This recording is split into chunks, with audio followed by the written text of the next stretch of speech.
Hello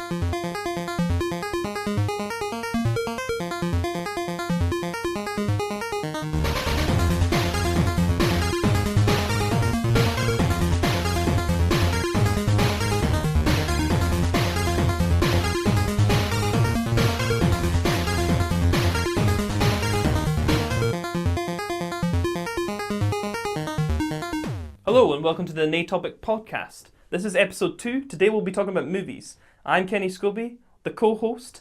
My other co-host is Andrew Martin. And yeah, so today we're going to talk about movies of 2017.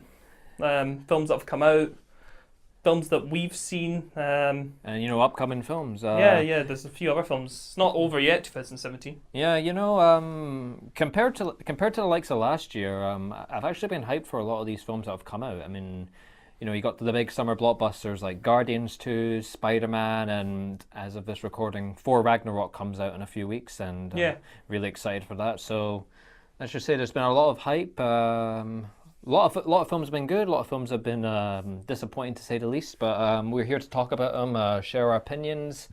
So why don't we just head straight off the bat and go through a list of the films that we saw. Well, we saw together, but not together. Like, we saw them, but... I've seen some films, you've seen some films. Some of the films that we've seen have been, like, we've both seen the films.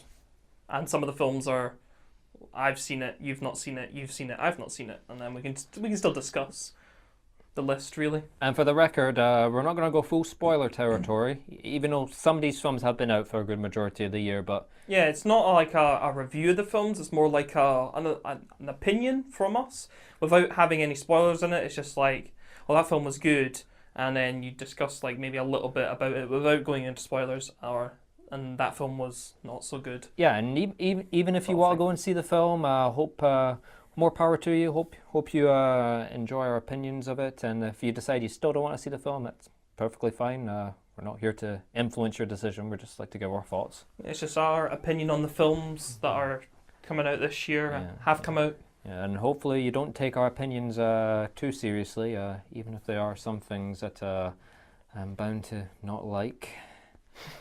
But we'll get to that. We'll get to that when that bridge comes. Okay.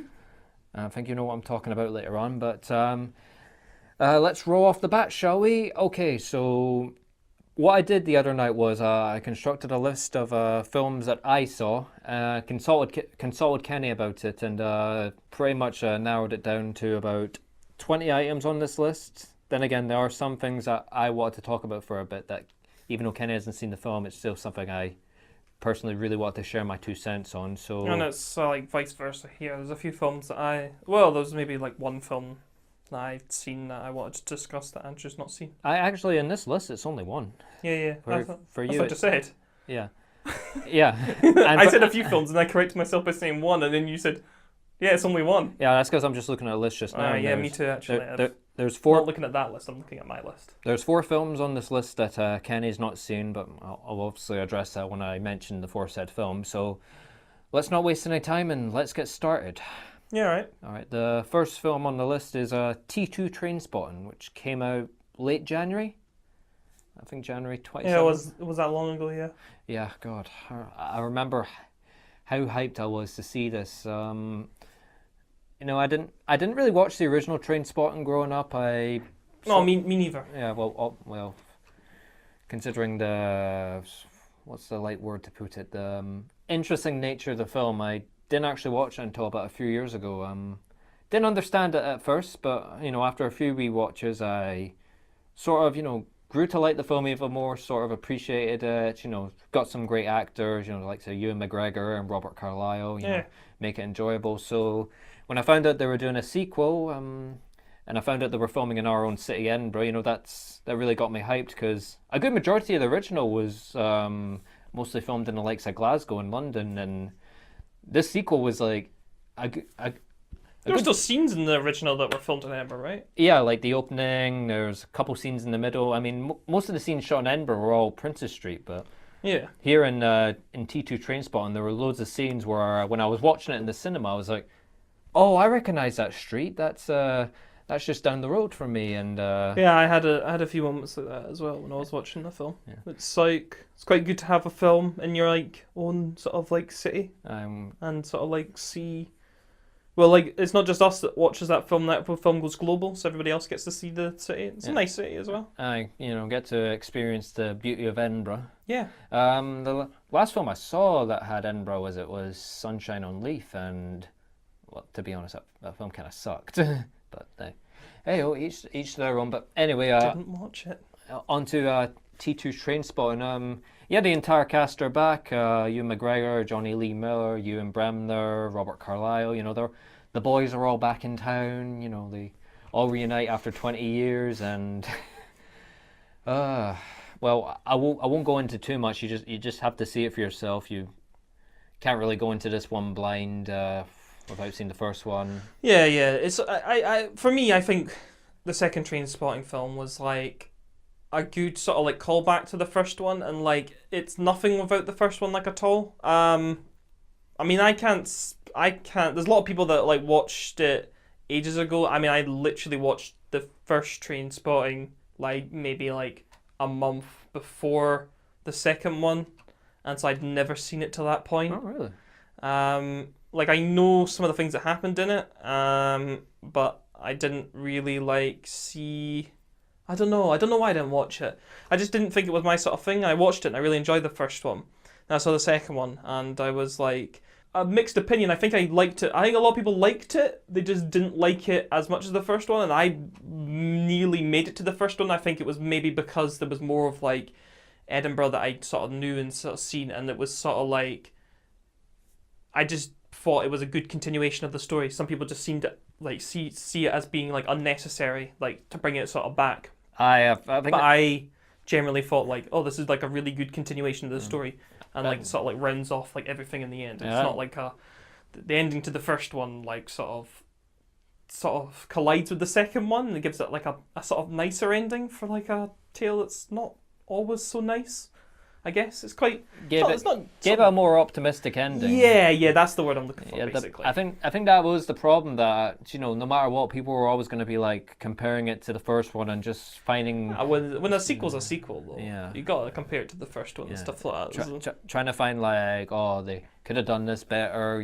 They could have done this, and I didn't really feel this way with T2, because I was just so excited to see all these colourful characters. I was so excited to see my city, and I think my opinion might have been more different if I'd seen it like earlier, and instead of like having only just seen it like just before. I probably get like killed for that, to be honest. A lot of people be like, "You've not seen Trainspotting, what? Oh, you can't live in a city if you've no fucking seen Trainspotting. I'll get Big B to come for you." So, yeah. But yeah, I enjoyed it. We both like enjoy it then. Yeah. So it's a thumbs up from both of us. Yeah. This is a good thing. We could have a thumbs up and a thumbs down, or like if only you've seen it, if only I've seen it, then it doesn't. It's only one thumbs. Hopefully, I'll influence your opinion. Thumbs? That's plural. One thumb. One thumb up. Okay. Next film, I guess. Next film, Split. Oh yeah. Now, Split, I'm understanding that they're doing a series of films. Well, there's like a thing, I don't want to say too much, there's that bit at the end where there was like sort of tied in with another M. Night Shyamalan film. Oh. I don't know how you say his name. M. Night Shyamalan, yeah. Is that actually it? I didn't know he directed it until the credits came. I was like, oh, that makes more sense. Oh no, I knew he directed it. Yeah. I actually, he gets a lot of like bashed for like his films being not very good, and I will agree, a lot of his films are crap. They got like stupid like sort of ways that they sort of, he's got stupid like, I'm lost for words.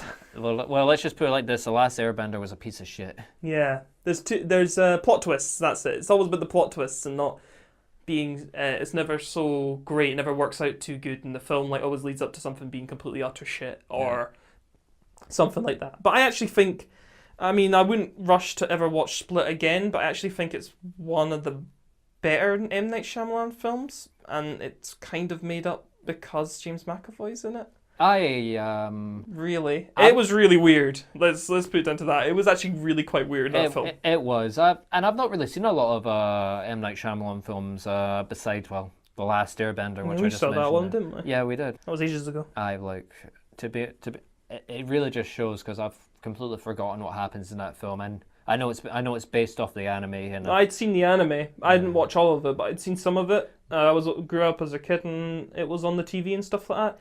And like, it just was nowhere near as good. I'll be honest. You should just like made a film. Well, they maybe did make a film of the anime. I don't know. I only watched some of it. Because I was just a kid. Like, some anime just comes on the TV, you sort of watch it. You just think it's a cartoon. You don't actually understand it has like bigger Japanese sort of culture behind it and stuff like that. Yeah. So I rambled on about anime there, man. Okay. But I will agree from what I recall from Split that's sort of the problem. I was still I don't really remember much of it. My memory's quite good, so I sort of like remember. It really just shows because I've actually only seen it the one time. I guess our thing with like the thumbs up's not gonna work because like I've sort of put it in the middle for Split. You know, like like how they sort of do that gladiator thing. You ever seen Gladiator? Yeah. They do the thumbs up, thumbs up for life, thumbs down for death, and you know when you're indecisive in the middle, he's got that shaking thumb in the middle, and he sort of goes up or he goes ooh doo. He does that thing. It's gonna go up and it's down. You know. I guess I'll just go for the incident. It's moving up basically. It's like pointing towards like 2 o'clock sort of thing with the thumb. Depends which thumb you use actually, because that always. What are we talking about? What's this thing with thumbs? Oh my gosh! I don't remember because the film I don't remember the film clearly being that bad. I probably would have remembered it more if it was a bad film. Like what I do remember is all the split personalities that James McAvoy's character had, and yeah, he was clearly the best part. You know, him playing the little boy and playing like the. I mean, there wasn't too many people in the actual cast, really. Yeah, like he could have played all the characters, and well, to be fair, he did play all the characters. But you know, I was generally like sort of like, holy shit, James, he's really good. Yeah. I think that film we can sort of say it was relatively good. Yeah, I mean, I think it wasn't like great. There's like other like great films. It was relatively good. Like I wouldn't like I said before. For me, I wouldn't rush out and watch it again. I mean, I can still remember it. I'll probably just give it like a rewatch or something, you know, just to refresh my memory. I probably then you can change your opinion. Yeah. You look back on the podcast, you're like, I shouldn't have said it was good. It was rubbish. Yeah, I'll post an update on a later episode. Episode 3, it sucked. It sucked. It was really bad. I can't believe Kenny said it was good. Anywhere near good. It was the worst film. Anyway, let's move on, shall we? Yeah, right. Okay. So Logan. Right, okay, so I'm going to be extremely biased here. Like, it's all about our opinions anyway, but I'm going to be extremely biased here. Logan is by far, up to this point, the best film I've seen this year. That's my favourite film. Well, I don't blame you for thinking that way. I'm just going to go out and say it right here. When it comes to the X-Men franchise, I'm probably going to get a lot of bash for this. I have not seen a lot of X-Men films. Like, you maybe get bashed for that like a little bit, like maybe like a few years ago. But like now people sort of like don't bother watching X-Men films because like, I mean the new X-Men films aren't like got the same sort of hype. Like, everybody's doing like superhero things now, isn't it? Yeah. So X-Men's like still there, but like it hasn't really gone places. I mean like I enjoy the films, so the X-Men films and all that, but for the new ones, they don't have like a character like Logan, or like Wolverine. They don't have that character there that sort of like leads the story. Like Wolverine's in all the original X-Men films. Like they have his origin story, which was utter shit. They have it's not utter shit. There's some good parts in it. Very minimal good parts. It's fun in the middle. More fun down than in the middle, but still. There's Origins, then there's X-Men 1, X2, or X-Men 2, basically. I don't know, they called it something different in America. The only... And then they had Last Stand, the third X-Men, and then they had the Wolverine, and then he was in Days of Future Past, which linked remember there's the new series of X-Men where it's like in the past when like the younger like Patrick Stewart is James McAvoy. Funnily enough, James McAvoy again.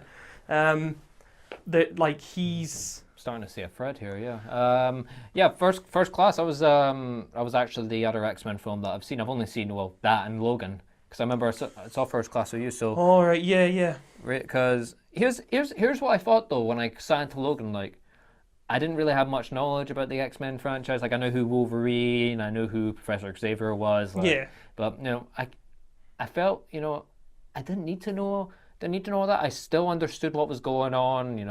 Yeah, that's, the I think it did some good movie making there. Yeah, like as a standalone film, I think it did a good job just wrapping everything up. Because it shows at the beginning where they're at, and like it shows where they go, sort of thing. It's not like doesn't leave any questions like unanswered by the end, other than like for any of the main characters is, and like that'd be a bit insulting for the young girl.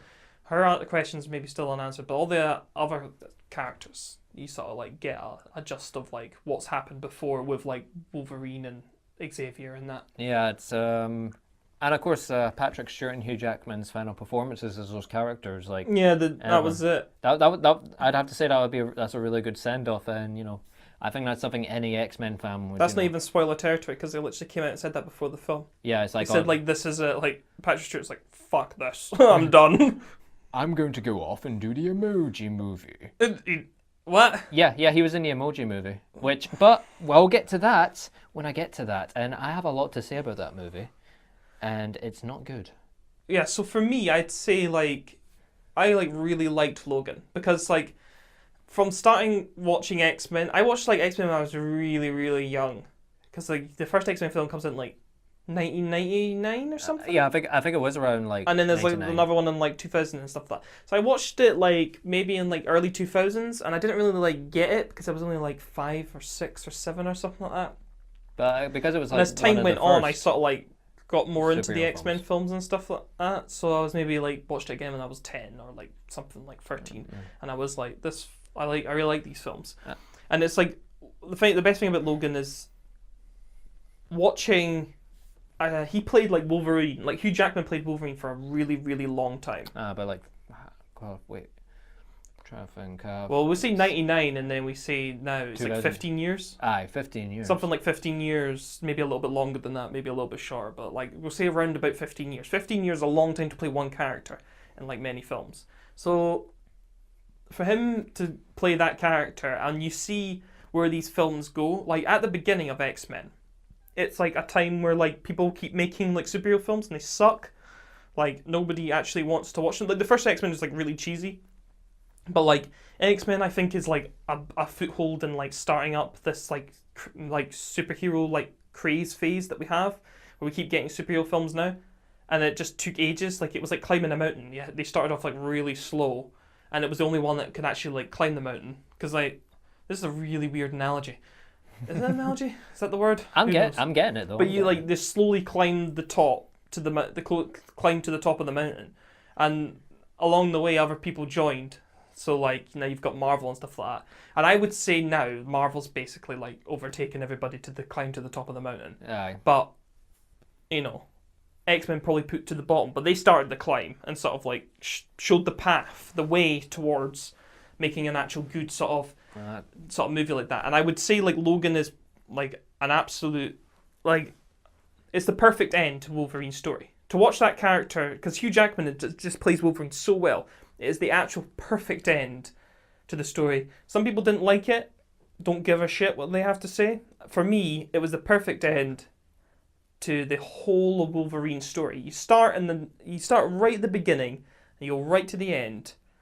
All that time, and you get that ending, and especially because the film was like really violent, and like it was just because all the movies are like kid friendly, more or less, and this last one was really not. It was like there's just swearing and like blood and fucking guts. Someone gets their head chopped off, all that kind of stuff. Wasn't there swearing in First Class? Like yeah, but he was only in he swears in First Class. He has a cameo for like 2 seconds. Him and Michael Fassbender and James McAvoy turn up at the bar. Oh yeah, I remember him saying, "Go fuck yourself." Go fuck yourself. See, like he's the person that really like sort of paved the way for all these X-Men films. He was in most of them, pretty much all of them. And like now Wolverine's gone from the film series. Well, I don't see a reboot coming anytime soon. Well, hopefully not. Hopefully they don't give him the Spider-Man treatment and reboot him every few years. There's actually one of the things we want to add to that list right at the end is there's another film trailer I saw. I'm going to speak about it just because I'm like really into like superhero things. I really want to talk about I can't remember its title right now. I'll look it up midway through. There's one film right at the end. There's like a trailer that came out. I want to talk about it. I'm sure we'll come back to you. What was it, like X-Men related? Yeah, the X-Men related. I think I know what you're talking about. Was it like the horror one? Yeah. Oh, I just read about it. I never That is the it. weirdest thing ever. Like I was watching it and I was just like, this is not what I imagined. Good grief. I'd give X-Men a full-on thumbs up for me. I give Logan a thumbs up. That's the one, Logan. Oh my god, I just called it X-Men. I give X-Men a full-on thumbs up. Well, I think it was the best. Well, you may as well. You've seen all the films. Yeah, well, some of the films are not. Well, so good. I have to say this for Logan. It makes me want to watch all the X-Men films. Well, I kind of should. Like, I don't know why I've been putting off for so long. It's an emotional journey. By the end. I mean, no wonder you grew up with the films. Like, I imagine Logan has more of an emotional impact than I did. I thought the film was emotional. I mean, like, damn. Yeah. But I kind of wish I had the other films, to watch beforehand. I think that was the number one thing I wish I did. But I'm sorry, I got carried away with Logan. I just really like that film. So yeah, Logan gets a thumbs up from me. Same. Let's move on to Kong Skull Island. I originally wasn't gonna see this, and then I did see it, and then I saw it, and I was like, it's alright. Yeah. It wasn't like, I didn't like overly enjoy it. I just enjoyed it. I just thought it was like it passed time. It was like it's good, but like I think there's an annoying thing with the film. It's just I can't really say. That's the problem with fucking not saying spoilers. I can't say. It was alright. Yeah, I don't know how much I can actually say about Kong Skull Island, really. I guess the problem I was having is, I sort of mentioned this for Trainspotting too. It's like, when you're watching this film, you can't help but compare it to like the previous one, which for me would be the last King Kong film that came out in 2005. The one with like Jack Black and. Oh, right, yeah. See, the thing is, with the last King Kong film, I actually, like, watched that quite a fair few times. I have this, like, thing where I don't know whether I understand why it's always got to be on an island. Like, I guess they always get Kong from the island and stuff like that, but, like, it's always got to be on Skull Island, and it's always got to be King Kong, and everything else has got to be giant bugs. So, like, with King Kong, I think it was an alright film.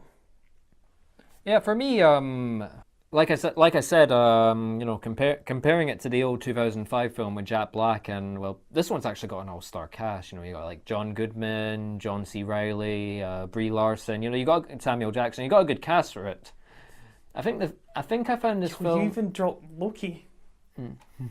Oh yeah, Tom Hiddleston. Fuck. He's Loki, mate. Yeah, Loki dokie.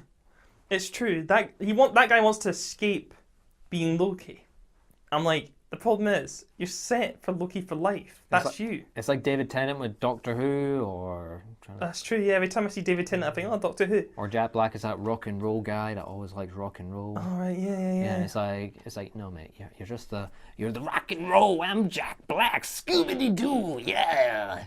That was the worst impression of Jack Black I've ever seen. I haven't seen many, but I can add that to the list now. And there was... Scooby-Doo. It actually got better as it went along. Oh, thanks. I've been working on it. Anyway, I think the problem with Skull Island for me is there were a lot of moments that I just couldn't take serious. Was that film really long? I don't think so. I think it was just over 2 hours. Where the 2005 King Kong was about like 3 hours. Oh yeah, 3 hours long. Yeah. Yeah, like the first hour was sat alone on that fucking boat, and it's like it's like they're on the boat and it's like a lot of padding. It's like, all right, just get to the island. Show us the damn monkey or ape or whatever the fuck.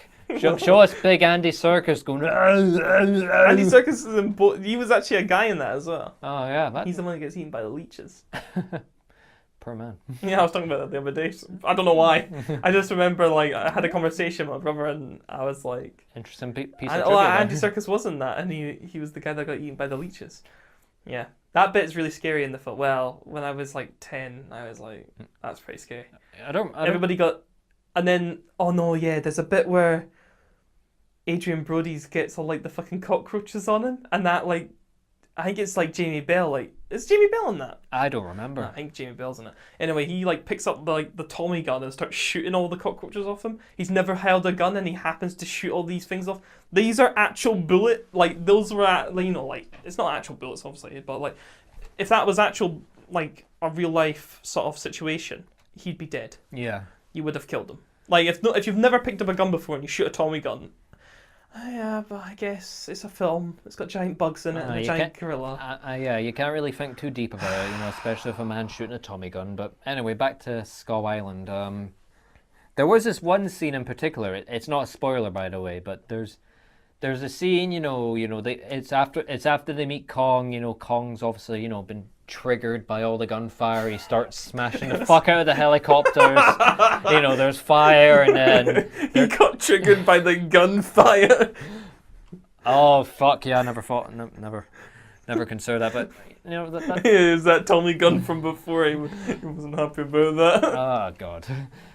But he smashed the helicopters. There's fires. Everybody's running, and then you just see there's Samuel L. Jackson's character. He's the military man. He's like staring into Kong with like full anger, and then Kong just stares back at him, and it's just like full up close-ups, and it's just I laughed at that. Yeah, well, that's the thing of the whole film. Like I think now I remember more about it. I actually think that Samuel Jackson is hilarious in that film, and it doesn't mean to me. I don't think it's just him. His obsession with like hunting down King Kong is just ridiculously funny. Yeah, he's like, I'm gonna go. They're like, we can get to that boat, and he's like, fuck that, I'm gonna go kill that monkey. I'm like, alright, chill. I was expecting him to say like, I'm gonna kill that motherfucking monkey. I'm gonna. He gets a Tommy gun. he's like, I can't miss. This for my men, motherfucker. Samuel Jackson owns the words motherfucker. Yeah, I actually said the other day as well. If Samuel Jackson decides that when he dies he wants to get buried, because it's a decision. It's unlikely, but a decision is. He should definitely have motherfucker written on his tombstone. I genuinely think it should say Samuel Jackson, just have quotes, motherfucker, and that's it. Well, obviously the year of his death and when he was born and whatever else you put on them, but he definitely needs that because it is him. I'd love that on my grave. You have to love Samuel Jackson. Yeah, you can't hate him. Pretty much. Mm-hmm. I'm sure there's somebody out there that hates Samuel Jackson. I can't imagine anybody who would. I mean, what would your beef be with Samuel Jackson? I mean, unless do you not remember his role in Jurassic Park? That's one of the best roles ever. There's a few years I didn't actually know that was Samuel Jackson because he looks so different. They just put like, I don't know, it was the glasses or something. I was a young kid at the time as well. I figured out it was Samuel Jackson. I was like, it's the dude that's on Snakes in a Plane. I was like, oh yeah, really? And Frozone. Oh yeah. Honey, where's my I always super forget he's suit? that voice as well. Oh, I can't wait for Incredibles 2.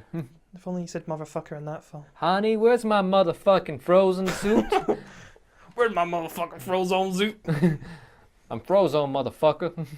Samuel Jackson. What a guy. Yeah. Anyway, Kong Skull Island, I'm sort of just giving it like a middle. I put in the middle, definitely. I'd probably put it above like Split, really. Maybe like. Yeah, because I remember more from Skull Island. But besides, I generally think you could sit and watch Skull Island again before you could watch Split again. It was more enjoyable. Yeah. On an enjoyment level, it was probably all the scenes with Kong and all the scenes with Samuel L. Jackson are funny. Let's put it this way: King Kong's in the fucking film longer than Godzilla's in his own fucking film. And I've not even seen Godzilla. Godzilla's in the film for 10 minutes, like 15 minutes tops. It's like 2 hours long. He's only in it for 15 minutes. God damn. It's the worst fucking title for the film. They shouldn't have bothered calling it Godzilla. They should have called it like, this is a giant monster film. By the way, Godzilla might be in it for 15 minutes. Don't get your hopes up though. Did he get more screen time than Bryan Cranston? They got about the same, I think. Wow. Bryan Cranston's not in it long too. He fucking sold that film for me and it fucking sucked. God damn it, Bryan. Why would you do that? Because he's a big actor and he can do everything. I bet he got paid a lot of money for that as well. Aye. Just to be in the trailer, just to tell everyone and be like, all right, fuck His scene all in the you. trailer's not as good as it is in the actual film. They never are, though. No, like, but he was like, he had like a really epic scene in the trailer. He's like, you're lying. And then he's like, you're hiding something from us. The military's hiding something from us. But then, like, in the actual film, they have it where he's saying that in an office. You can barely hear him. I'm like, that's like the best bit. You fuckers, why have you done this? The film sucked. I'm gonna go far saying Godzilla was just a big hype for fuck all. Godzilla was god awful. There's a lot of swearing already in this podcast. My bad. Fuck it. You know, fuck. I won't go overboard though. But yeah. I just realised I like swore like a lot. I think it's more like I get really annoyed and I get into the hype train of things and then I get like screwed over and I'm like, shouldn't have bothered. That's why I try and like not bother. Actually, I think like Logan was one of the best films for the hype train. Back to that, it was the hype actually paid off. I was really hyped for it and I was also worried that it was going to be one of those films that would let me down and it didn't. So yeah, next film, Guardians of the Galaxy Volume 2. Oh, right, yeah. I'm just going to put this out there. Michael Rooker is an absolute gem as Yondu. Yeah. I never really thought much of his performance in the first film, but just this film alone, he was fantastic. See, the thing is, right, with like Marvel films, I fucking love Marvel films. Me too. I just really, really like Marvel films. It's like the perfect kind of like films. They have like the right comedy, the comedy that I like, and sort of like the action that I'm sort of like enjoy watching, and like everything. And it's almost like the right sort of like cast of people put together. It's like people that you sort of like enjoy watching. They almost like pick the right people to play the right characters, you know? Yeah, I agree. I mean, it's not even just for that, just for, you know, the entire, you know, cinematic universe. Like, I mean, Hugh Jackman was great as Wolverine, but, you know, even like Robert Downey Jr., yeah, but perfect as Iron Man. And the other thing is, it was Fox that owns X-Men. I know. I'm just saying, like, not even just the MCU, but like Marvel in general. All right, yeah, sorry, I missed that. Even back to like the Sam Raimi films, like, you know. All right, yeah. You say what you will about Tobey Maguire, but I can't picture anyone else as Peter Parker. I can't. But I'll expand on that more when I talk about Spider-Man. Yeah, but I think Guardians of the Galaxy 2 was like the perfect sort of like sequel to the first one. Oh yeah. I think the problem was with the thing was with the first one, not the problem. The thing was with the first one is like nobody really expected it to be good. They saw that film and went, that looks really weird, and I was like, it's Marvel, it'll probably be good. But I was kind of going into it going, yeah, it'll probably be all right. I watched it and it was like really good. Like everyone likes the first Guardians of the Galaxy. It's really good. I remember we actually saw it together. The first one, yeah. So when you see the first one, you're like, oh, it's like a really, really good film. And then you see the second one, and well, before you see the second one, you think, is this gonna be as good? It's like the first one had the best thing about the first one is it was a surprise how good it was. Like the second one, you think, will it live up to the standard of the first one? Will it be as good if it doesn't have the same surprise? And I actually think it probably did. Like, some people will say, oh, the first one's like better and stuff like that. I was like, I think the second one is very, very close, if not better than the first. And that could get stick. But I think the second one just had even more of what I like from sort of like the music. Like, and the thing is about Guardians of the Galaxy, it wouldn't be as good if they didn't pick. Like, the pick for all the music is fantastic. Like, all the music that's used in the Guardians of the Galaxy, all the 70s to 80s to... I think that's pretty much the only time period they use. Yeah, so I think this goes further back, actually. But if it didn't have that soundtrack, would the film still hold up besides that? I don't think... I think the film would struggle to be as good. I think that it's really made by some of the films. I think the beginning scene, without saying any spoilers, the beginning scene of Guardians of the Galaxy 2 is one of the best beginning scenes I've ever seen. And it's really made by that music and Groot. Or Baby Groot. But he's still Groot. Baby Groot was quite good. Yes. You like Baby Groot? I mean, kinda. I mean, let me just say, I'm glad that by the time Infinity War comes out, like Groot's sort of going. But I think it was good to have like one sort of. Just like I want. I think it's because of all the marketing I've seen of Baby Groot that it's just kind of like tired. I'm just tired of seeing I am Groot in sort of like that high pitched voice. Like I like Groot in the first one. I didn't mind Baby Groot, but I'm just tired of seeing Baby Groot like as to me, Baby Groot is kind of like a better version of the Minions. Like you just saw Baby Groot was kind of the face of Guardians Volume 2 for me. I know a lot of people are probably just gonna disagree, but I'm just shaking my head. Yeah, I can't even imagine you put that on the same level as a Minion. Anyway, I think that'd probably be like my controversial opinion on Baby Groot. Like, nothing against Groot. I love Groot. We are Groot. What you say? We are Groot. Mm-hmm. I love Vin Diesel as Groot. It's just I wasn't just like. I think the thing was with Guardians though was quite weird is that although it was quite based on Peter or Star-Lord or whatever, but Peter Quill, it was more based on like a story around him. I think the other characters had better sort of stories or like better screen time. Like they were funnier. Like Drax is a completely different character from the first film than he is in the second. That Drax is. I like Drax in both of them. I generally think that Drax in the second one was so much better. Like he's got the things he said in that film are so funny. And like Rocket's better as well. Gamora's more well written out than the first one. She's just like the love interest for Peter and barely gets. I mean, she has her backstory, but they didn't really touch up on it much. And she gets like a little bit more sort of like screen time, especially her and her sisters, like Nebula. Yeah. And of course that will all lead up to because. Everything to do with Thanos and the Infinity Wars, Nebula and Gamora are going to have big parts in that. I'm so excited to see how that's going to pan out. Kurt Russell's good. He was like his dad. Like Kurt Russell's like just an awesome like guy. If anybody played like Star-Lord's dad, Kurt Russell was the best. Yeah. Really, like the best choice. Yeah. Here's the thing. Even though that's pretty much like the whole premise of the film. When they showed that in the trailer, like it's like I'm your dad, Peter. I was kind of like, wow. I thought that was like a big spoiler. I was like, wow. Imagine if they didn't show that in the trailer. You see that in the film, you're like, holy shit. Like I probably would have been like twice as surprised. I already knew he was going to be in the film. Like they had already sort of like there was already some sort of spoiler that was there that got sent out before the trailer came out that said like Kurt Russell's going to be in this film. But then you see the trailer and he's like, I'm your dad, Peter, and I'm like, oh right, okay. But I guess like that's like the whole plot behind the story. It would be really difficult to make a trailer without having Kurt Russell in it at all. Yeah, like even if you just had Kurt Russell but not mention the fact that he was Peter's they would dad. Just show the scenes where it was like Rocket and Yondu, really, and that would be it. They did show a lot of that in the trailer too, but that was the cool partnership. I really like Michael Rooker because, like in The Walking Dead, that's where like I've seen him in a few things, but in The Walking Dead, he was like a character that you like really. He's a horrible character. You love to hate him. Like his performance was really good, and so you see him in Guardians of the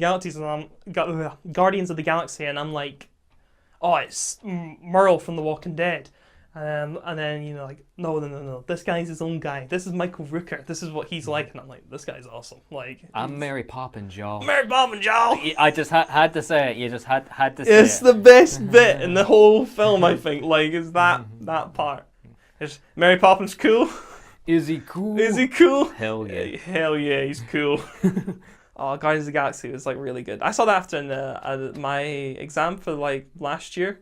I had to it was this year, but like last academic year, I had like an exam. It was like the perfect thing for when you're like a little bit stressed out and you're like, I just did an exam and I don't get my marks back. You're like, oh shit, I don't know if that went well or it didn't go well. You just go see Guardians of the Galaxy 2, you're like, your mind's just taken off it. You're like, that was one of the best films. Like, I really enjoyed that film. The soundtrack just really mellows you out. Even like the song they played in the credits, there was actually a music video of the Guardians Inferno song by David Hasselhoff. All right, yeah. It was incredible. Like, you know, that song just really mellows you down. It really just sums up, you know, the whole presence of the Guardians films. Yeah. And, you know, just having David Hasselhoff sing, it was just fantastic. I actually listened to the Guardians of the Galaxy soundtrack on the way here on Spotify. Oh. That's actually true. I actually listen to it every now and then because it's really got like the whole soundtrack with that'll be there and all the other songs like Mr. Blue Sky and all that. Oh, I love really good songs. I love that song. It's a lot of songs that I'd never heard of and a lot of songs that I have heard of, and I'm just like all put in one film. It was like really well made. Well, whatever happens in the Guardians Volume 3, I wonder what type of soundtrack they'll go for that. I think that's going to be the start of Phase 4 in the MCU, Volume 3. Yeah. But anyway, I give Guardians 2 thumbs up. Yeah. Sure, why not? It deserves it. Boy, Marvel are really on a roll this year. Yeah. Anyway, next film, King Arthur, Legend of the Sword. You can go first with this one, Andrew. That's the problem. I don't really remember much of this film. In fact, there were moments when I saw this film, I fell asleep and I went to the toilet for a long time. All right. And to be honest, this film wasn't really holding my interest. Okay. So yeah, I'm just throwing it out there. I was kind of bored by this film. I think a lot of people didn't enjoy King Arthur. I did. I thought King Arthur was quite good. Oh. I liked it. It was the director of it is Guy Ritchie, I think. Oh yeah, Guy Ritchie does like Sherlock Holmes and like he did Sherlock Holmes and he did It'll Come Back to Me, It's Not There, Snatch. He's gonna do the Aladdin reboot that's gonna come out. Really? Yeah. All right. Do you know that there's like a sort of style to Guy Ritchie's films with like did you see there's one part in the film where he's discussing like the guards question King Arthur. It's not a spoiler, by the way. It's a bit where the guards question King Arthur and they're like he tells like the story of what he's been up to. And it's like it's got quick cuts and stuff like that. And he's like, and then I went down and I met my friends down at the river docks, and then it shows you like he says what he's done, and then it shows that bit, right? That's like a Guy Ritchie kind of like, that's the sort of things you get from it. That's his kind of like comedy and stuff like that. Snatch is full of it. I think he did Lock, Stock and Two Smoking Barrels, but I ain't seen that film. I don't know if he's done that. I just think he has. But I've seen Snatch, and like that's a really good film. That kind of like comedy and like the fight scenes from King Arthur, the slow motion sort of thing, is the same as Sherlock Holmes. You know, when like Sherlock Holmes, you've seen the second one at least. Yeah, I saw the second one, but it also reminded me of 300 actually. Yeah, it's got like a slow motion kind of like fight scene thing towards how they shoot action in that, and it was quite good that instead of like in Sherlock Holmes, he sort of the way he does it, he has Sherlock Holmes like plan out what he's going to do beforehand, and that's how he's doing it. He's doing it like at the same time, just before he like goes into a fight scene. He sort of like figures out everything that's going to happen. But in like King Arthur, he activates like the sword, and that's when the slow motion fights like begin. He has to like sort of activate. So anyway, I thought it was quite good, but I generally just like action films. I liked majority of the cast. Like half the cast was like, not half the cast, but there was a few characters from like Game of Thrones, and when you see them you're like, Game of Thrones character. Yeah. And then I think Charlie Hunnam, Charlie Hunnam, whatever his name is, the main guy, he's really good. He was in like Green Street, he was in that Pacific Rim. Oh yeah. He's quite good. He's not in much.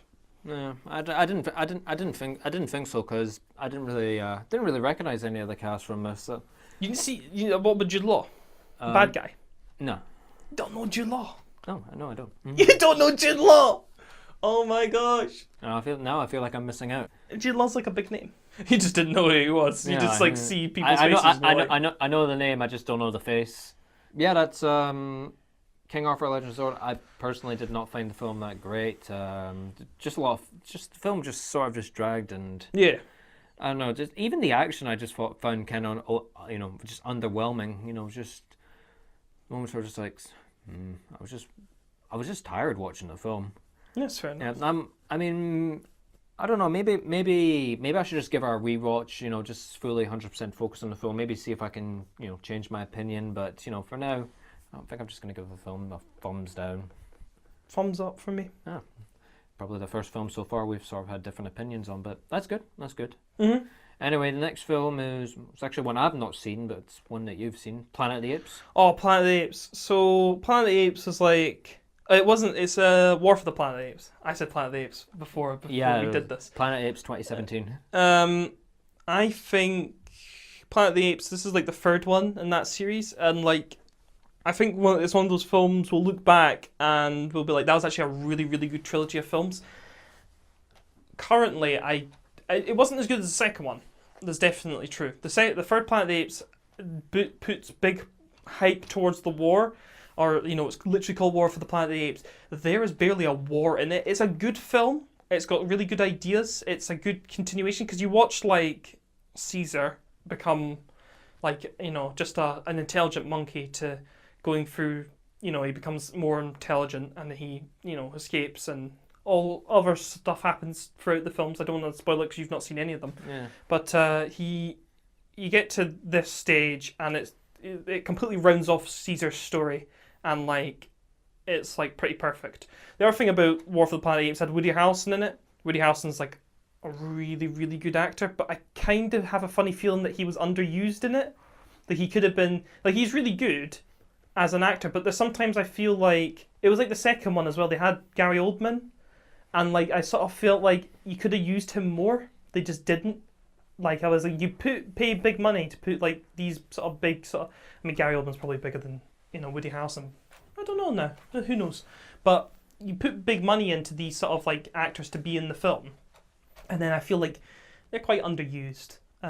Woody Harrelson's more linked towards the story in Planet of the Apes and is more used than Gary Oldman, who's sort of like a side character in the second film.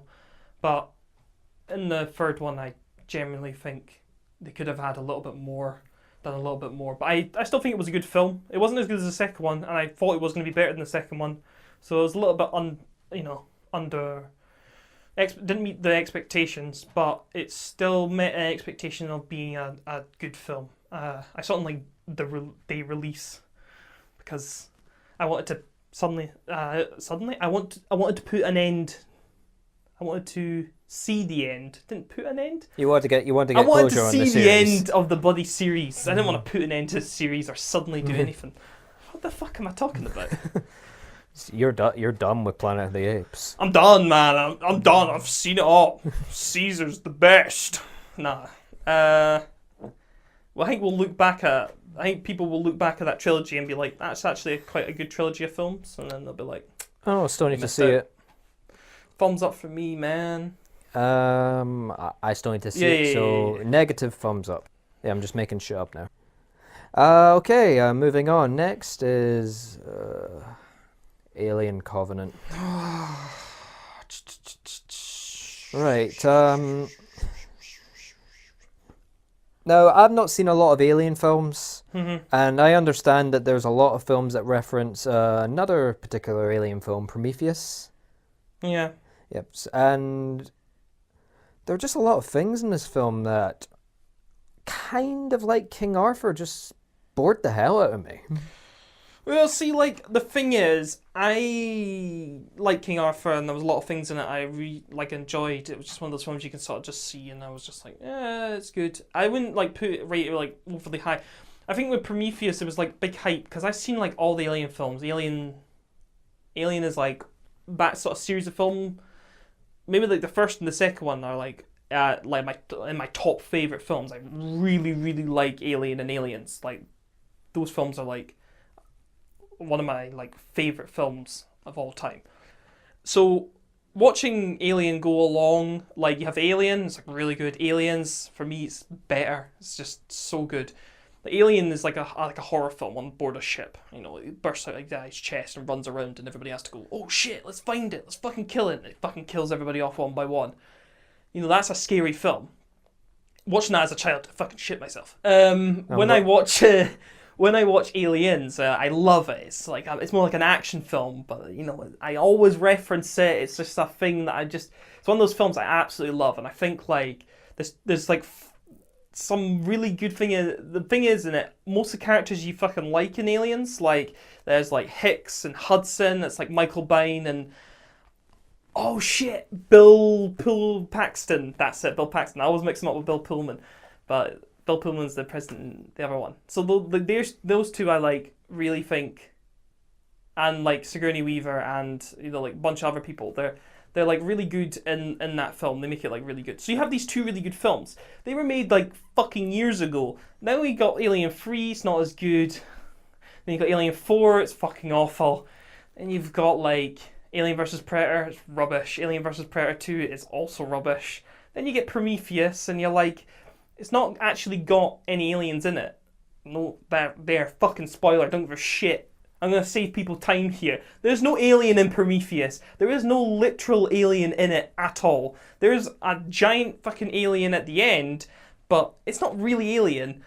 There's aliens, like actual other life forms, but they're not a xenomorph. They're not the giant alien that runs around and eats people. So at least there was that in Alien Covenant. But Alien Covenant, I just thought, once I went into that film, I will say it's a crap film. I actually don't like it. I say I will go as far as saying for me the most this can get is okay, but I think the problem with it is the only thing I like is just people getting eaten by an alien. Everyone in this film was just fucking stupid. Yeah, pretty much. Yeah, like the not knowing how to survive properly. You know, everybody was just deliberately disobeying each other. It was just like I really want to say there's not fucking spoilers. It's really beginning of the film. You remember that bit where the fucking guy like they go to this new planet and they're like, oh, is the oxygen breathable? And they go, yes. They're like test their scans are like, yes, it is breathable. So they'll take their helmets off, and the first thing a guy does is like poke a mushroom, and it just sprays stuff in his face, and he goes, that was a bit weird. He just leaves. I'm like, mate, you're a fucking idiot. What are you doing? Why would you do that? It's just moments like that. It's just like, I had no sympathy for when you guys died. You all deserve to die, in my opinion. I actually think there's two things that run that film. I technically think that Michael Fassbender was weirdly funny in it. Yeah. And there was just an alien eating people. A terribly CGI'd alien just running around eating folk.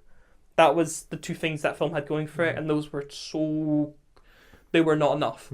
The film, it just sucks. You know, I've actually got a poster for that film. I don't know why. It's like, it was one of the few films where they were handing out free posters at the cinema. I actually took one just for the sake of getting a free poster. Yeah. And I offered it to a friend of mine, but I still haven't had the chance to give it to him. I wonder why he's not picked it up. Yeah. probably realizes the film's utter shit and it's just like, nah. Yeah, that's probably why. He probably, you want this Alien Covenant poster? No. I'll probably just like burn it or something. Light it with fireworks. They're selling fireworks now. I might as well just like the Alien Covenant poster, just blow it up. It's a good idea. Yeah. So always be safe with fireworks, right? Yeah. Always be safe, kids. Remember, the 5th of November. That's like the gunpowder more you plot. Know. That's got enough. That's good. I mean, it's fireworks then, but it's, fair enough. Anyway, Alien Covenant gets a thumbs down from me. Yeah, same.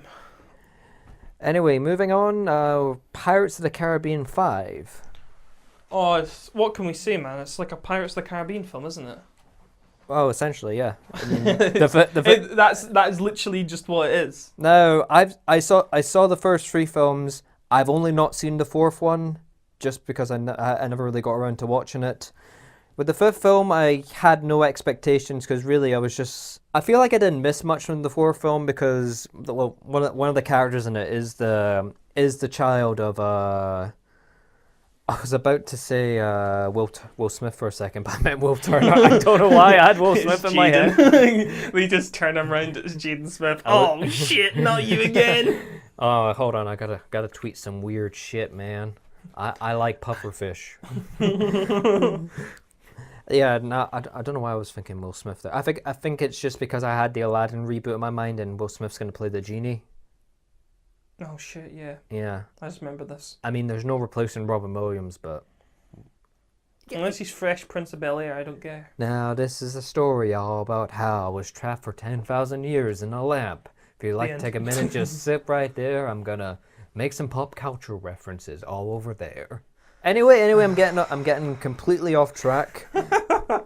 Sorry, I've done it like 500 million times. From this film at least, picking up from World's End, completely not watched the fourth one. I think it's like Jack and Barbossa try to find the Fountain of Youth or whatever, but yeah. it's like Will Turner and Elizabeth Swann's son. Can't remember his name, but Minnie Will Turner, not Orlando Bloom. Well, yeah. Orlando Bloom's. Can we just call him not Orlando Bloom? Yeah, not Orlando Bloom. That makes perfect sense. So not Orlando Bloom teams up with Jack Sparrow for I think they were trying to find some sort of curse to bring back the undead because Will Turner is still essentially undead. Oh shit! I actually can't remember most of the plot behind that film. I just remember all the action scenes and everything else. Yeah, Will Turner's dad's still nowhere to be found, despite him being an undead pirate. Did he not die? I can't remember. Oh shit! Yeah, I think it just shows I should have rewatched the Pirates of the Caribbean trilogy. I wasn't originally going to see this, and I just went and seen it anyway. Yeah, it's like fuck it, and for what it's worth, I thought it was good. Yeah, I thought it was good as well. Actually, I just think it's like the only thing you can think is you just go in and you think it's a Pirates of the Caribbean film. That's just it. They've got like a formula to those films.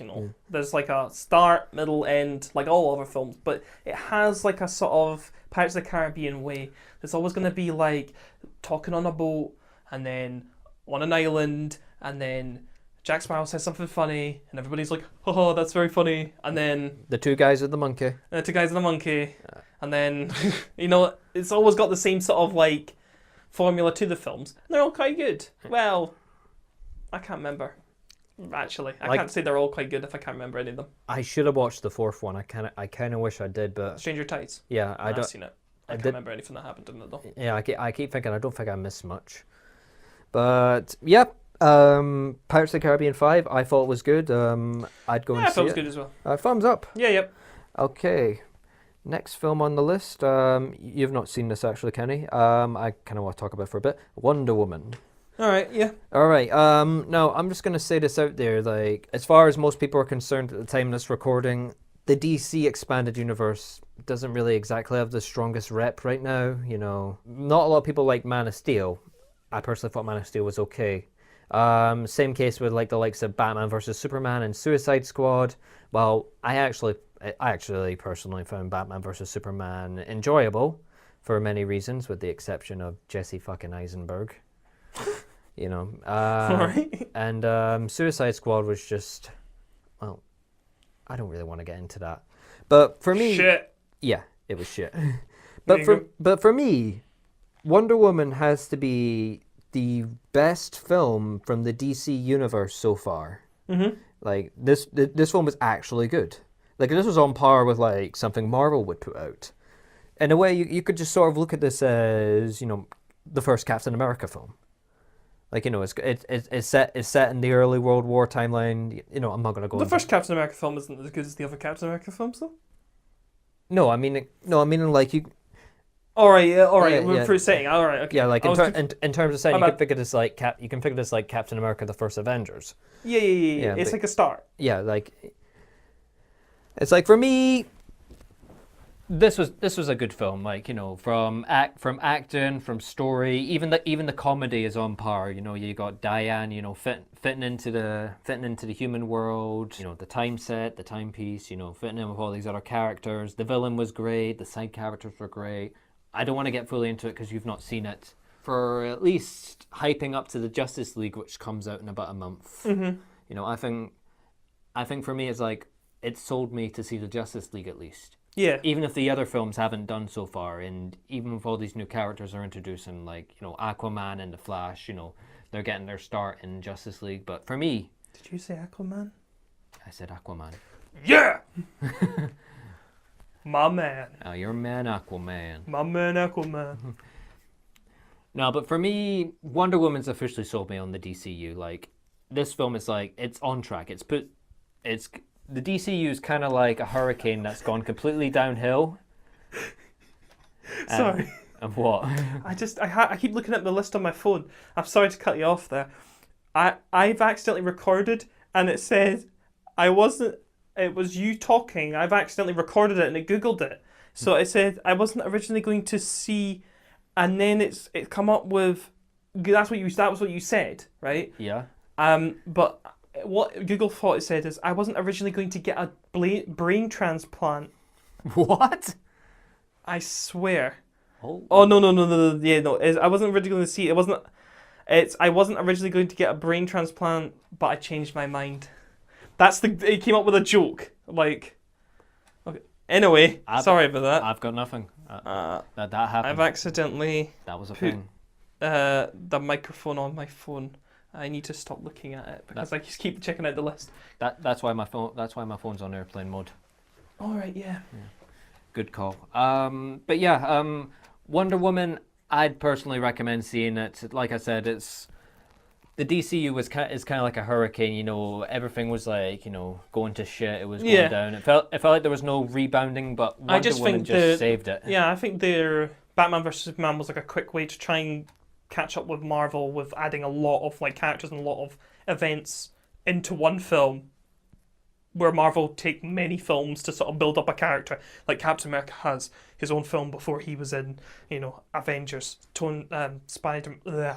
Oh my gosh, I'm all over the place. Fucking Tony Stark as Iron Man had 2 films before he was in the Avengers.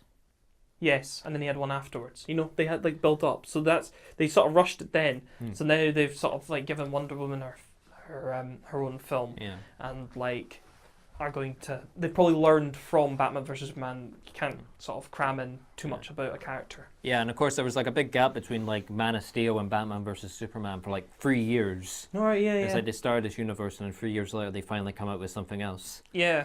It's like they took all this time to just listen to fan feedback and then boom. I mean, to me Batman vs Superman was entertaining, flaws aside, well except Jesse Eisenberg. He was like the worst part of the film. Just him as Lex Luthor just does not work, and whenever he spoke, I just wanted to punch him in his smug ass face. Okay. And nothing against Jesse Eisenberg personally. I just don't think you're good as Lex Luthor. Go back to being Mark Zuckerberg and zucking us. New face filters on Instagram today. Good job, team.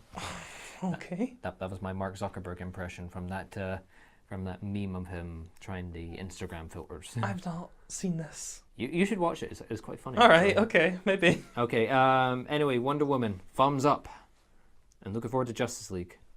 Nice. Yeah. All right. We've still got a couple films left, and I don't know how long we've been talking for exactly. It's 8:00 now. How long do we have to have it? Yeah. So all right. I'll quickly wrap this up. Baby Driver. Baby Driver. Yeah.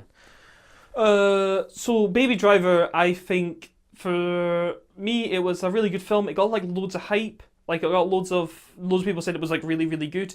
It was made by Edgar Wright. I actually would go around saying right now Edgar Wright's one of my favourite directors, if not my favourite director. Love the way he makes films. He made like Shaun of the Dead, Hot Fuzz, The World's End. Except I didn't really care for The World's End. I have to probably rewatch it, but I didn't really care for The World's End. Hot Fuzz, Shaun of the Dead, 2 of my favourite films. You forgot Scott Pilgrim. And he made Scott Pilgrim. Yeah, I was like, oh, shit. I thought you were. It's because I wanted to talk about Shaun of the Dead and Hot Fuzz.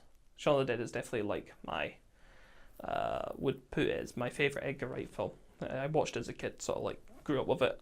I always find something funny in it, and I watch it now. Uh-oh. But I think Baby Driver is one of those films that like it just seemed like when loads of people were watching, they said, "Oh, this is good, that's good," and this was funny, that was funny. I was sort of like, well, that's just sort of like classic Edgar Wright directing. I mean, like, did you not watch Shaun of the Dead or Scott Pilgrim?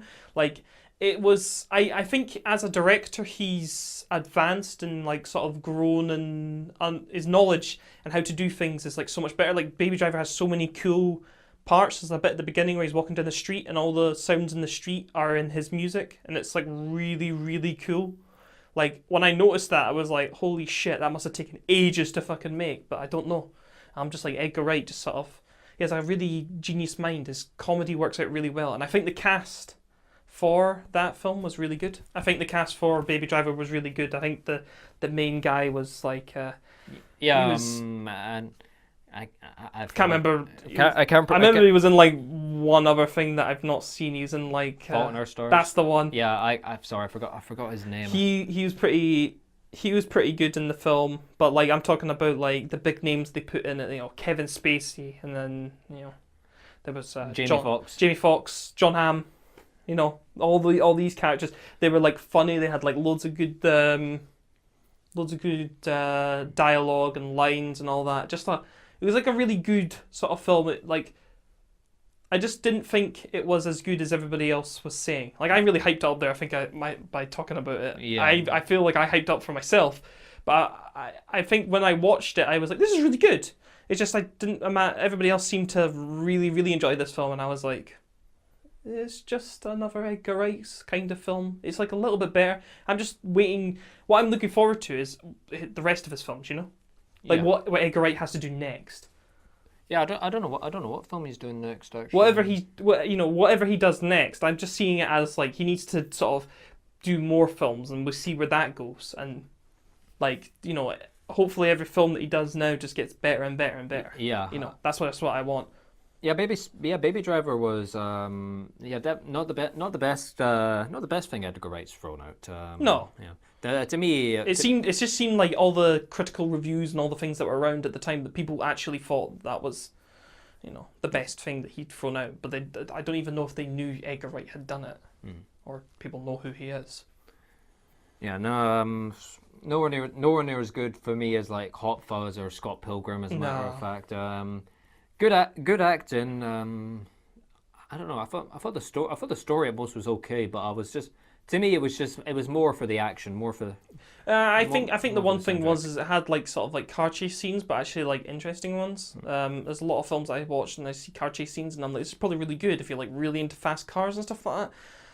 And I'm like, I don't really care. I just want to see some action, and I think it's the way it did it was really good. Yeah, for what it's worth. Comparing it to another film I saw this year, Fast 8, which had fast car scenes and with a good soundtrack. The soundtrack for Baby Driver is incredible. Oh yeah. Comparing it to like the ludicrous like style with Fast 8 with the car scenes, where I think the Fast 8 car scenes were more like laughable, whereas the ones at Baby Driver are more plausible. Yeah. Like with the way it was shot and the way it was paced. Whereas you can tell with Fast 8, it was like cheap cutting, and it was too predictable. Yeah, definitely. And more over the place. Well, I didn't see Fast 8, but definitely. Yeah, Baby Driver had a fantastic soundtrack. Baby Driver had more of a sense of reality with its. I believe the car chases in Baby Driver more than Fast 8. Yeah. That's really what sold it for me. I think that's what sells Fast 8 for other people. They just go in expecting like car chases that are unrealistic and stuff like that. Yeah. They're expecting one last ride, but then you're going to get a sequel a couple years later, which will be the one last ride. It's like how many fucking last rides is Vin Diesel going to do? He's got a big crew, man. He's got a big crew. Every one of them's got to have a last ride eventually, Yeah, I mean... They can't all have the last ride at the same time. There's got to be, like, multiple different last rides, Well, Paul Walker got his last ride in the last film, and, who was it for this film? You can't say it was spoilers anyway if there was one, but whatever. I mean, to be fair, spoilers in a Fast and Furious film, spoilers for anything, man. Anything. People don't like spoilers. Yeah. I would kill for spoilers. Even for the likes of the Emoji Movie? Is that your next film? No, it's there's two more in front of that, but we can get to that. Baby Driver, thumbs up. Yep, thumbs up. Spider-Man: Homecoming. Oh. Let me just say real quick. That was a really weird noise I just made. Yeah, I thought I was listening to the end of Fast and Furious 7 for a second. When I'll see you again. It was me sighing and then thinking and sighing and moving my jaw I might just, I'll take that audio and I want to cut it to the end of the Fast and Furious ending. I'm going to do that when I edit this. Oh my gosh. But yep, we're taking a 180 turn again. Yeah, for me, I grew up with Spider-Man, so every Spider-Man film that I've seen, I've always had high hopes for. Like, I grew up with the Sam Raimi films, you know, the 2002 Spider-Man and Spider-Man 2 and Spider-Man 3. Same. To me, Tobey Maguire will and always will be my favourite. Peter Parker, and, you know, I hold those films of high class, even if the third one, which, to be fair, I like the third one, you know, I like all the Spider-Man Sam Raimi films equally. Like, they're all goofy, they're all fun, but I don't care, I enjoy them. So that's the thing with the third one. Like, I think the best bits are the goofy bits. The bit where he fucking comes out the thing and starts dancing, it's so hard to watch, it's good. I love it. It's so good. I wait for that scene in that film. And there's another bit my brother showed me. Is a bit where fucking James Franco's character is like eats. They're talking in a cafe and he's eating. And he goes, the woman comes over and goes, "How's the pie?" And he goes, "So good." And his face he pulls and the way he says it, it's the funniest thing. You've got to watch it. I think I remember seeing this gif where he's like when he's winking to Peter when he leaves the cafe. I love that scene. It's so cringy. It's the cringiest film. It's so good. Yeah.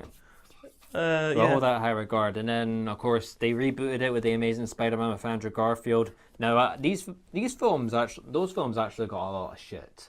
Mm-hmm. Like, it's like, everyone had the same mindset as like, oh, it's nowhere going to be...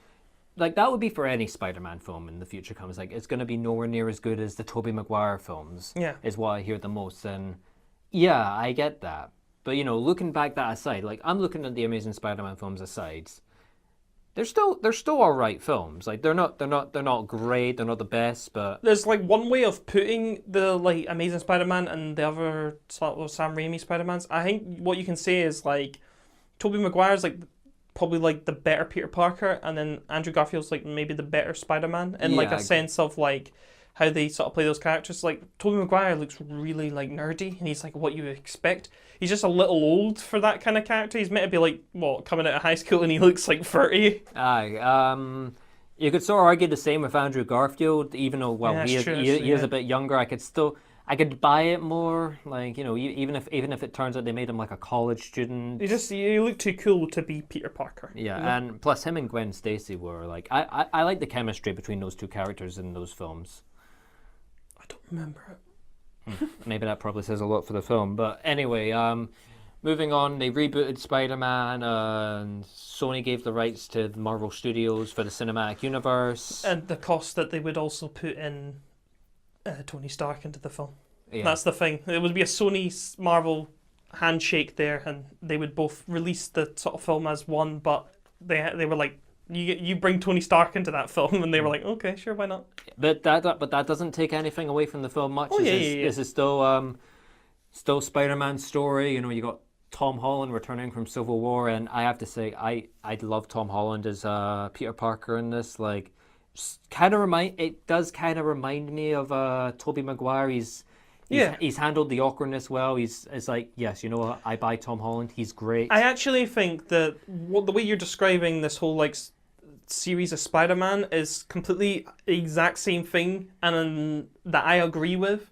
Like what you've just said with Tobey Maguire being like sort of like the films that you grew up with is exactly the same way that I sort of see Spider-Man. It was a film I grew up with, like his sort of Spider-Man, the Sam Raimi ones, were the films that I grew up with. And so seeing the other ones, they were all right. They just weren't. I think we share like a same opinion, and it might be because we both grew up at the same time seeing Spider-Man like video and in cinema and stuff like that. And of course, leading on to the fact that I grew up with Spider-Man. I even watched the cartoons. I played the PS1 games. Yeah, I played the PS1 games. Yeah, I watched one of the cartoons. I bet it was a 90s cartoon, I think. Well, there was an episode where like he grew into an actual spider. I don't remember that. I don't know if that might have been another spider. There's definitely a weird episode of the animation one where he grows like other like arms. It's really weird. I'll have to look that up. But anyway, back onto Homecoming. Tom Holland was great. Tom Holland was great. His relation with Aunt May in this one was, I definitely think it's great. Like, you know, there was a lot of humor. This is definitely one of the few Marvel Cinematic films where I guess you could say like Guardian has a lot of comedy. Like this is definitely like a laid back film. There's a lot of action, but this is sort of just like a big breather from Civil War. This is just like relaxes. Peter Parker, you know, he's in high school, he's awkward, you know, he's, you know, got Spider-Man, and of course, you know, he's Tony Stark's mentoring him, but, you know, it's still his story, you know, he's, you know, juggling his school life with, you know, like saving the city and all that, and, you know, you got all the cool characters. You got like his friend Ned, you have Flash, who, you know, in the original Sam Raimi films, you know, Flash was like this big bulky like bully guy where, you know, he's still kind of a dick, but they've downgraded him to like sort of like a nerd, kind of like, you know. All right, yeah, because he's on like the spelling bee with them as well. Yeah, like I think the thing I find interesting is that, you know, sorry, I'm tongue tied for a second there. They've evolved into modern times.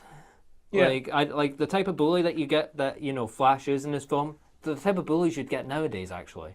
You know, he could still be a bully, but he could also be like, you know, a big like spelling bee nerd and all that. Mm-hmm. And I find that quite interesting. Like, and yeah, it wasn't as stereotypical with things. It was just sort of more realistic in a sense. Yeah, yeah. Okay. And I give the film more credit for that. You know, it's just like the tiny, you know, details to that. Yeah. And, you know, and of course Michael Keaton as the Vulture was fantastic. Yeah, Michael Keaton is like been in a bunch of films this year, and he's just been like really, really good in like pretty much all the roles he's been in. I'd say the Vulture was a good villain. Yeah.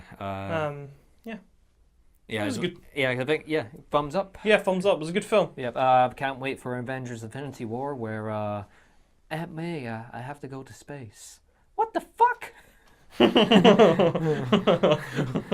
Okay. Yeah. Okay. Got a couple more films left. Dunkirk. Ain't a lot to say about this. It was like based on like the true like story that happened at Dunkirk, but it was based because it's Christopher Nolan, so it was done the Christopher Nolan fashion. Yeah. It was like weird timeline all over the place, sort of things happening here, there. It was good. Yeah. I wouldn't rush to watch it again. I think it was pretty long. It just felt long.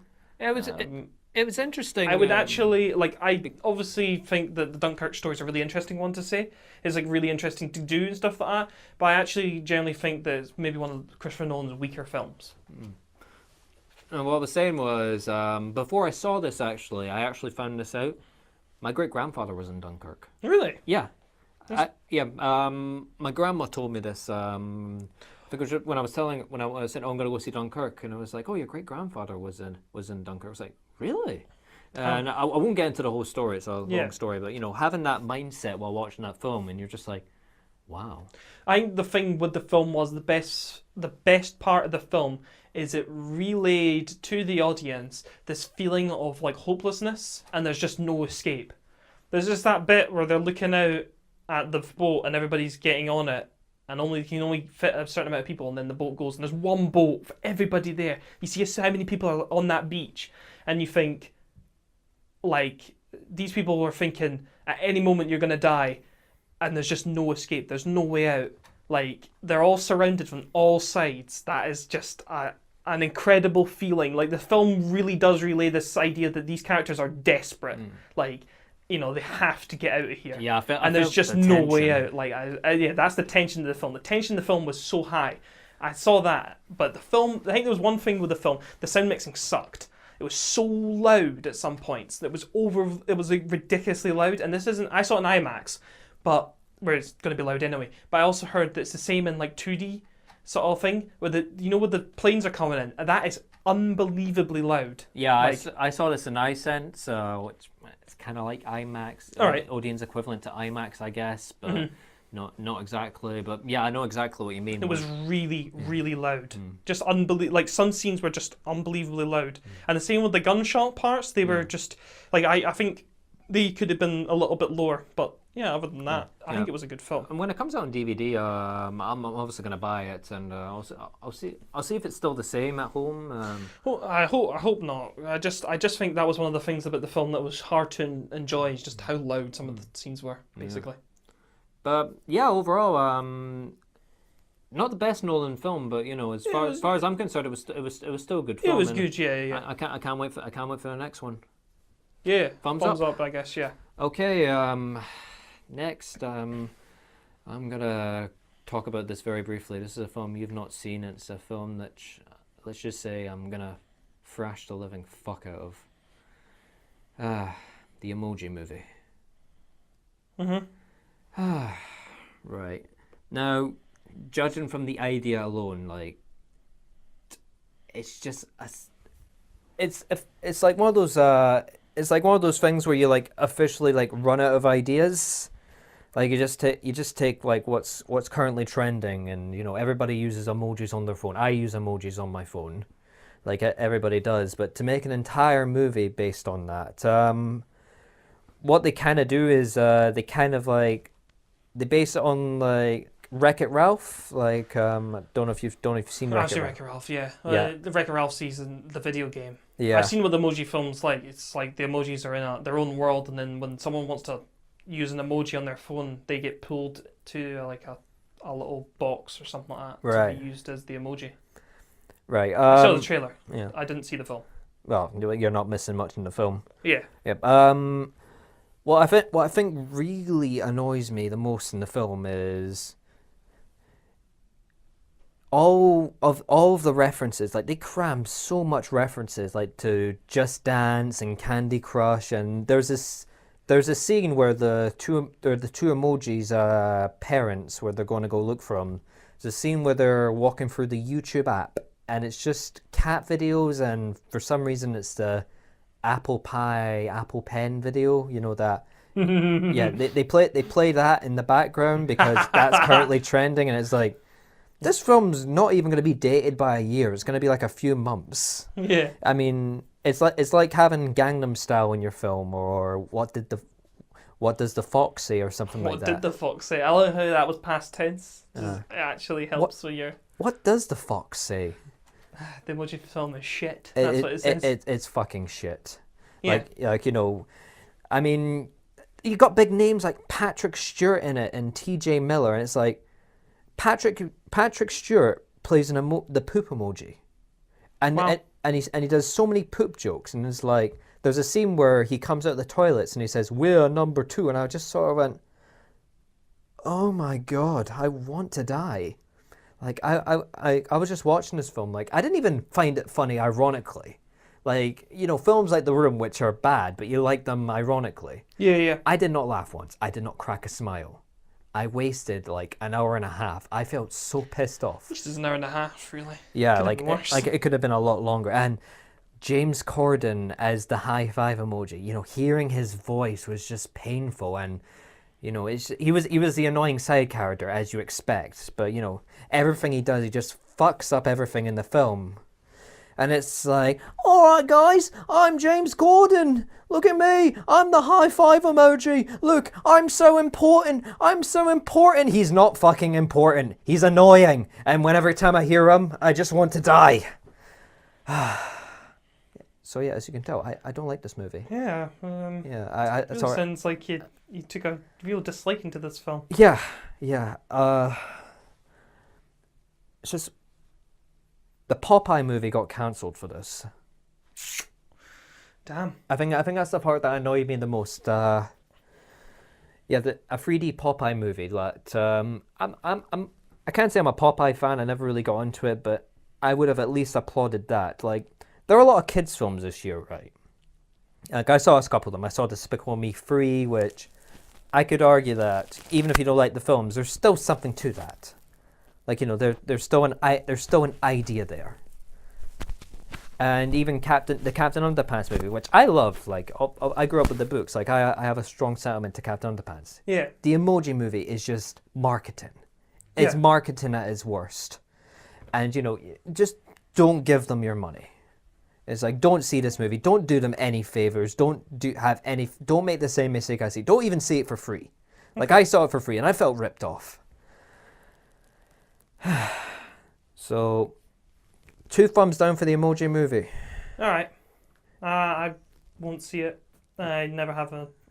I don't know. I'm just not interested in seeing it. Yeah. Doesn't sell it very well. Yeah. The trailer was awful. Yeah, the trailer was god awful. It's a brain thumb down, I guess. Even the teaser for the Emoji Movie didn't sound that enthusiastic. Yeah. Like, it's like the teaser felt like it didn't even want to be there. Yeah.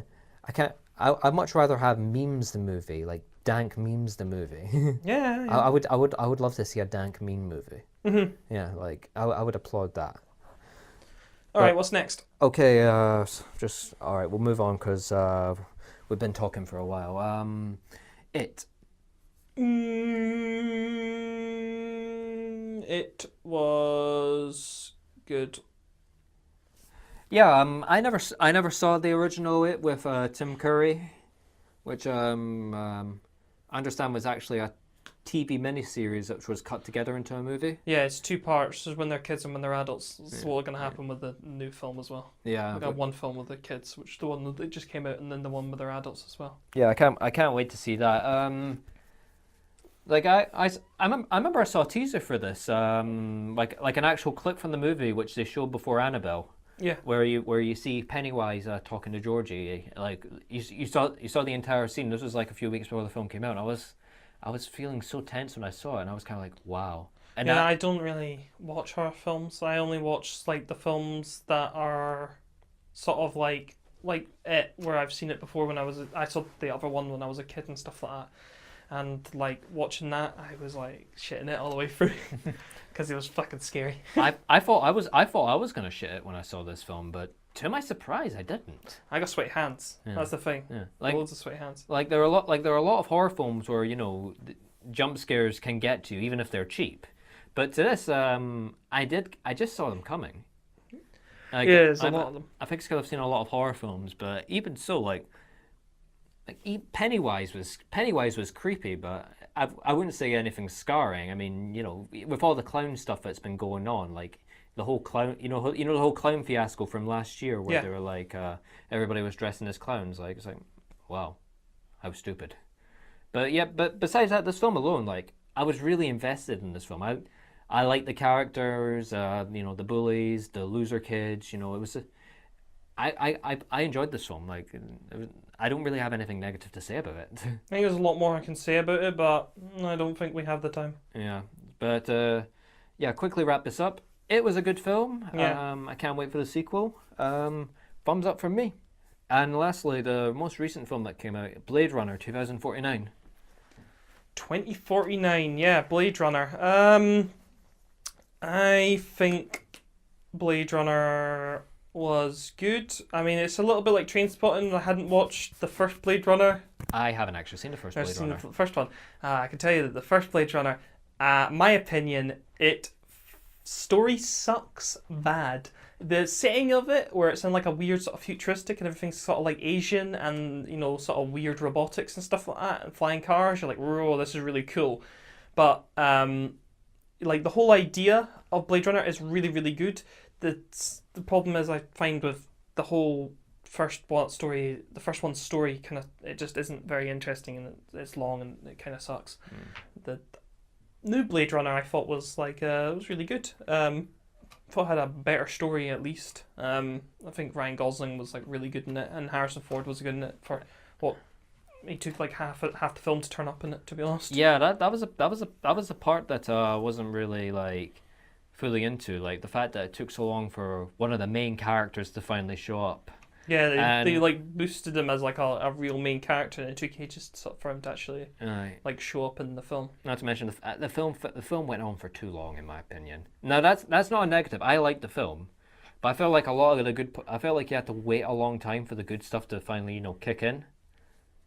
Like in my I don't know. I think when I watched the first film before, everything was more enjoyable. In the second film, I just sort of like was okay to get by it.